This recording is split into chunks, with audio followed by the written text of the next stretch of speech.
ദാമ്പത്യ ബന്ധങ്ങൾക്കിടയിൽ ഭാര്യാഭർത്താക്കന്മാർക്കിടയിൽ വില്ലന്മാരായി തീരുന്ന രണ്ട് ഹോർമോണുകൾ, ടെസ്റ്റോസ്റ്റിറോൺ ആൻഡ് ഈസ്ട്രജൻ.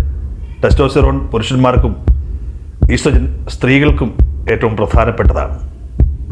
ഒരു സ്ത്രീയായിട്ട് മാറുന്നത്, പെൺകുട്ടി ഒരു സ്ത്രീയായിട്ട് മാറുന്നത് ഈസ്ട്രജനിലൂടെയാണ്, പ്രായമറിയിക്കുക എന്നൊക്കെ പറയുന്ന കാര്യത്തിലൂടെ. പുരുഷനും അങ്ങനെ തന്നെയാണ്. അവൻ്റെ ശബ്ദമൊക്കെ മാറി കുറച്ച് ഗാംഭീര്യത്തിലേക്ക് എത്തുന്നത് ടെസ്റ്റോസ്റ്റിറോണിൻ്റെ വരവോടുകൂടിയാണ്. ഒരു പുരുഷനും സ്ത്രീക്കും ശരീരത്തിൻ്റെ ഏറ്റവും ആവശ്യമുള്ള, അല്ലെങ്കിൽ അവൻ്റെ പ്രണയത്തിൻ്റെ, അവൻ്റെ കാമത്തിൻ്റെ, അവൻ്റെ വളർച്ചയുടെയൊക്കെ ഏറ്റവും ആവശ്യമുള്ള രണ്ട് ഹോർമോണുകളാണ് ഇത്. ഇതിനെക്കുറിച്ച് എന്താണ് വക്കീൽ പറയുന്നത് എന്നാണ് ഇപ്പോൾ നിങ്ങൾ ചിന്തിക്കുന്നത്. തീർച്ചയായിട്ടും ഇതൊരു ഡോക്ടർ, മെഡിക്കൽ പ്രാക്ടീഷണർ പറയേണ്ട കാര്യമായിരിക്കാം. പക്ഷേ എന്നെ കാണുവാനെത്തുന്ന നിരവധി ദമ്പതിമാർ അവർ തുറന്നു പറയാൻ കഴിയാത്ത ചില വില്ലന്മാരെ കുറിച്ചാണ് ഞാനിപ്പോൾ പറഞ്ഞു വരുന്നത്. പലപ്പോഴും കുടുംബ ബന്ധങ്ങളിൽ ഈ രണ്ട് കക്ഷികൾക്കുള്ള പ്രാധാന്യം വളരെ വലുതാണ്. നല്ല പ്രായത്തിൽ വിവാഹം കഴിക്കുമ്പോൾ ഈ രണ്ട് വ്യക്തികളും നമ്മളെ വല്ലാതെ സഹായിക്കുന്നുണ്ട്. വ്യക്തികൾ എന്ന് ഉദ്ദേശിച്ച ഹോർമോണുകളെ കുറിച്ചിട്ടാണ്. സ്ത്രീയുടെ ഈസ്ട്രജനും പുരുഷൻ്റെ ടെസ്റ്റോസ്റ്റിറോണും ഒക്കെ ആവേശവും പ്രണയത്തിൻ്റെയും കാമത്തിൻ്റെയും ഒക്കെ ആവേശങ്ങളൊക്കെ കത്തിജ്വലിപ്പിക്കുന്ന ഒരു പ്രായമുണ്ട്. ക്രമേണ സ്ത്രീകൾക്ക് ഒരു 35-40 കഴിയുന്നതോടുകൂടി തന്നെ അവരുടെ ഈ പറഞ്ഞ ഈസ്ട്രജൻ്റെ കുറവുകൾ വന്നു തുടങ്ങുന്നു. അവർക്ക് വളരെ പതുക്കെ മെനോപോസ് കണ്ടീഷനിലേക്ക് എത്തുന്നു. ഒരുപാട് ട്രോമകളിലൂടെ അവർ കടന്നു പോകുന്നു. ഇതുപോലെ തന്നെയാണ് പുരുഷന് ആൻഡ്രോപോസ് എന്ന കണ്ടീഷനും, ഒപ്പം തന്നെ അവൻ്റെ ഈ ടെസ്റ്റോസ്റ്റിറോണിൻ്റെ ഒരു കുറവ് ഉണ്ടാവുന്നത്. ഈ സമയത്തൊക്കെ അവൻ്റെ സ്വഭാവത്തിനും മാറ്റമുണ്ടാവും, അവൻ്റെ ആത്മവിശ്വാസത്തിന് കുറവുണ്ടാവും. പക്ഷേ ഇത് രണ്ടും പരസ്പരം ഇവർ സംസാരിക്കാറില്ല. മറ്റു പല കാര്യങ്ങൾ പറഞ്ഞാണ് ഇവർക്കിടയിൽ പ്രശ്നമുണ്ടായി തുടങ്ങുന്നത്. പലപ്പോഴും പല കുടുംബങ്ങളിലും ഭാര്യയും ഭർത്താവും രണ്ട് മുറികളിൽ കിടപ്പാകും. പരസ്പരം താല്പര്യമില്ലാത്തൊരവസ്ഥയുണ്ടാവും. ഇവിടെ പുരുഷന്മാർക്കും സ്ത്രീകൾക്കും ഈ സമയത്താണ് എക്സ്ട്രാ മാരിറ്റൽ റിലേഷൻഷിപ്പുകൾക്കുള്ള ഒരു സാധ്യത തെളിഞ്ഞു വരുന്നത്. മിക്കവാറും പുരുഷന്മാർ ഇതേ സമയത്ത് തന്നെ ഈ പറഞ്ഞ പുതിയ കാലഘട്ടത്തിൽ ഫേസ്ബുക്കിലൂടെ, സോഷ്യൽ മീഡിയയിലൂടെ പുതിയ ഒരുപാട് ഡേറ്റിംഗ് ആപ്പുകളുണ്ട്. ഈ ആപ്പിലൊക്കെ പേര് രജിസ്റ്റർ ചെയ്തിട്ടിരിക്കുന്നത് ഏറ്റവും കൂടുതലും വിവാഹിതരാണെന്നാണ് ഇപ്പോഴത്തെ പുതിയ കണക്കുകൾ പറയുന്നത്. അതിൽ പുരുഷന്മാരും സ്ത്രീകളുമുണ്ട്. അവിടെ നിന്ന് ഒരു ഇണയെ കണ്ടെത്തുന്നു, യാതൊരു പരിചയമില്ലാത്തൊരു ഇണയെ കണ്ടെത്തുന്നു. പക്ഷേ ഇവിടെ കുഴപ്പമെന്ന് വെച്ച് കഴിഞ്ഞാൽ ഈ ഇണയ്ക്ക് ഇവരുമായിട്ട് യാതൊരു വൈകാരികമായ അടുപ്പവും ഉണ്ടാവുകയില്ല. അവർ അവിടെ ശ്രമിക്കുന്നത് പ്യൂർലി ഒരു സെക്ഷലി മീറ്റിന് വേണ്ടി മാത്രമുള്ള ഒരു ആളിനെ മാത്രമാണ്. ചിലപ്പോൾ അങ്ങനെ ഒരു നല്ല ആളെ കണ്ടെത്തി കൂടായികയില്ല. പക്ഷേ പലപ്പോഴും ഒരു പരിധി കഴിയുമ്പോൾ ഈ പറഞ്ഞൊരു ലസ്റ്റിൻ്റെ അളവ് കുറയുമ്പോൾ പരസ്പരം ഇവർക്കിടയിൽ അകൽച്ച ഉണ്ടാവും, പ്രശ്നങ്ങളും ഉണ്ടാവും.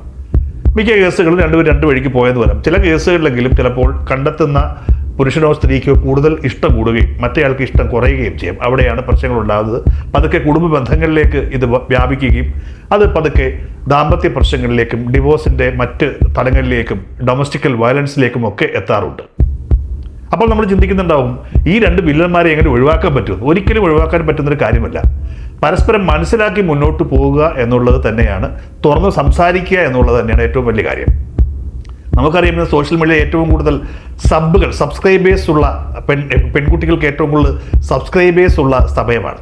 വിദേശത്ത് ജോലി ചെയ്യുന്ന ആൾക്കാരാണ് കൂടുതൽ ഇരകൾ എന്നാണ് പറയപ്പെടുന്നത്. അവർ മാത്രമല്ല, നമ്മുടെ നാട്ടിലെ 50 കഴിഞ്ഞ 60 കഴിഞ്ഞ ആൾക്കാരൊക്കെ അവരുടെ ആൾക്കാരാണ്. കാരണം ഒരു വെറൈറ്റിക്ക് വേണ്ടി, കാഴ്ചകൾ കാണുവാൻ വേണ്ടിയാണ് ഇവിടെ അവർ കയറുന്നത്. പതുക്കെ ഈ കാഴ്ചകളാണ് ശരി, അല്ലെങ്കിൽ ഇഷ്ടം പോലെ ഈ പറഞ്ഞ പോൺ വീഡിയോസുകൾ ഇപ്പോൾ നമുക്ക് കാണാൻ പറ്റുന്നത്, ഈ കാഴ്ചകളാണ് ശരിയെന്ന് പരസ്പരം ആണും പെണ്ണും വിശ്വസിച്ചു തുടങ്ങും. അവിടെയാണ് പ്രശ്നങ്ങൾ തുടങ്ങുന്നത്. ഞാൻ നേരത്തെ പറഞ്ഞല്ലോ, ദാമ്പത്യ പ്രശ്നവുമായി നമ്മളടുത്തേക്ക് വരുന്നവർ ഒരിക്കലും ഓപ്പണായി പറയുന്നത് ഈ കാര്യങ്ങളല്ല. അവർ പറഞ്ഞു പോകുന്ന മറ്റു പല കാര്യങ്ങളാണ്. അയാൾക്ക് എന്നോട് സ്നേഹമില്ല, അയാൾക്ക് എൻ്റെ മൈൻഡില്ല, അയാൾ എന്നെ എങ്ങും കൊണ്ടുപോകാറില്ല എന്നായിരിക്കും ഭാര്യ പറയുന്നെങ്കിൽ, തിരിച്ച് ഭർത്താവ് പറയുന്നത് അവർക്ക് എന്നോട് യാതൊരു താല്പര്യവുമില്ല, എന്നും വഴക്കാണ്, എന്തിനും വഴക്കാണ്, എൻ്റെ ഇഷ്ടമില്ല എന്നുള്ള കാര്യങ്ങളൊക്കെ ആയിരിക്കാം. അതിനിടയിൽ സാമ്പത്തിക പ്രശ്നങ്ങളൊക്കെ ഉണ്ടാവും. രണ്ടുപേർക്ക് തമ്മിൽ പരസ്പരം ഇഷ്ടമില്ലാതെ, താല്പര്യമില്ലാതെ വന്നു കഴിഞ്ഞാൽ പിന്നെ എന്ത് ചെയ്താലും കുറ്റമായി മാറും. ആദ്യകാലത്ത് അങ്ങനെ ആയിരുന്നില്ല. പരസ്പരം ഇഷ്ടമുള്ളപ്പോൾ അവർക്കിടയിലുള്ള എന്തെങ്കിലും തെറ്റുകൾ പോലും നല്ലതായിട്ട് മാറും, കുറ്റങ്ങളൊക്കെ ശരിയായി മാറും.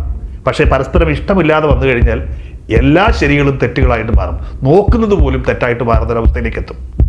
പതുക്കെ അവർക്കിടയിൽ ഒരു വലിയ വിടവുണ്ടാവും. അതൊരു വലിയ കനാലായിട്ട് മാറും. ചെറിയ പ്രശ്നങ്ങൾ മതി പൊട്ടിത്തെറി ഉണ്ടാകുവാൻ. ബേസിക്കലി ഈ ഒരു പ്രശ്നം അതിനകത്തേക്ക് വിടും. ശാരീരികമായിട്ട് അടുപ്പമില്ലായ്മ. ഇത് ചിലപ്പോൾ പുരുഷന് അല്പം താല്പര്യം കൂടുതലായിരിക്കാം, അല്ലെങ്കിൽ സ്ത്രീക്ക് അല്പം താല്പര്യം കൂടുതലായിരിക്കാം. ചില കേസുകളിൽ പുരുഷന് താല്പര്യം ഉണ്ടാവില്ല, സ്ത്രീക്കും താല്പര്യം ഉണ്ടാവുകയില്ല. അപ്പോൾ തീർച്ചയായിട്ടും ഇതിന് ശാസ്ത്രീയമായിട്ട് നിങ്ങൾക്കൊരു ഡോക്ടറെ കൺസൾട്ട് ചെയ്യാവുന്നതാണ്. ഇതിപ്പോൾ ഞാനീ പറഞ്ഞത് എൻ്റെ അടുത്തേക്ക് വരുന്ന ദമ്പതിമാരുടെ വിഷയങ്ങൾ പറഞ്ഞു വരുമ്പോൾ നമുക്ക് മനസ്സിലാക്കുന്ന പറയാതെ പറയുന്ന ചില രഹസ്യങ്ങളാണ്. അവർ ചില കാര്യങ്ങൾ വളഞ്ഞു കെട്ടിയായിരിക്കും പറയുക, ഇങ്ങനെയൊക്കെയാണ് കേട്ടോ എന്ന്. സത്യത്തിൽ അത് തന്നെയാണ് ഇവിടുത്തെയും പ്രശ്നം. പരസ്പരം തുറന്ന് സംസാരിക്കാതെ, കാര്യങ്ങൾ ട്രീറ്റ് ചെയ്യാതെ പരസ്പരം മറ്റു കാര്യങ്ങളിലേക്ക് പഴിചാരിക്കൊണ്ടു പോകുന്നത്. വൈവാഹിക ബന്ധത്തിൽ ഒരു പരിധി കഴിഞ്ഞാൽ ശരിയാണ്, ഈ പറഞ്ഞ അഫെക്ഷൻ ഇല്ലെങ്കിൽ നിങ്ങൾക്കിടയിൽ ലസ്റ്റിന് സാധ്യത കുറവായിരിക്കും. പരസ്പരം അഫെക്ഷൻ ഉണ്ടെങ്കിൽ അത് വല്ല കാലത്താണെങ്കിൽ കൂടിയും അത് ഏറ്റവും ആസ്വാദ്യകരമായ ഒരു കാര്യമാവും. തീർച്ചയായിട്ടും ഇത്തരത്തിലുള്ള ഹോർമോണുകളൊക്കെ കൂട്ടുവാനുള്ള എക്സർസൈസുകളും മരുന്നുകളും ഒക്കെ ഇന്ന് അവൈലബിൾ ആണ്. അത്തരത്തിലുള്ള നല്ല മെഡിക്കൽ പ്രാക്ടീഷണേഴ്സിനെ കണ്ടു കഴിഞ്ഞാൽ നിങ്ങൾക്ക് അതിനുള്ള മരുന്ന് കിട്ടും. പക്ഷേ മരുന്ന് കൊണ്ട് മാത്രം ഇത് മാറുകയില്ല.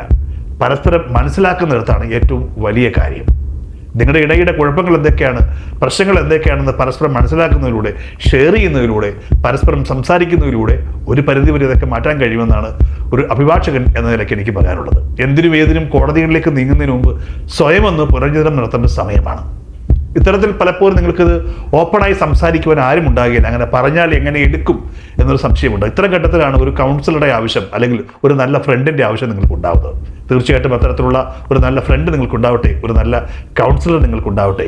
ഞാൻ ഇപ്പോഴും പറയുന്നു, എക്സ്ട്രാ മാരിറ്റൽ റിലേഷൻഷിപ്പുകളെ കുറിച്ച് മോശമായിട്ട് പറയുന്നതിന് മുമ്പ് അതിന് നല്ല വശങ്ങൾ കൂടുതൽ കാണുക. അത് മോശമാകുന്നത് രണ്ടുപേരുടെ ജീവിതത്തെയും ബാധിക്കുമ്പോഴാണ് എന്നുകൂടെ ഞാൻ പറഞ്ഞു വെക്കുകയാണ്. എന്തായാലും ജീവിതത്തിൽ നല്ലത് വരട്ടെ. Out of Court, the Legal Counseling Center, Cochin. Legal awareness make you more power.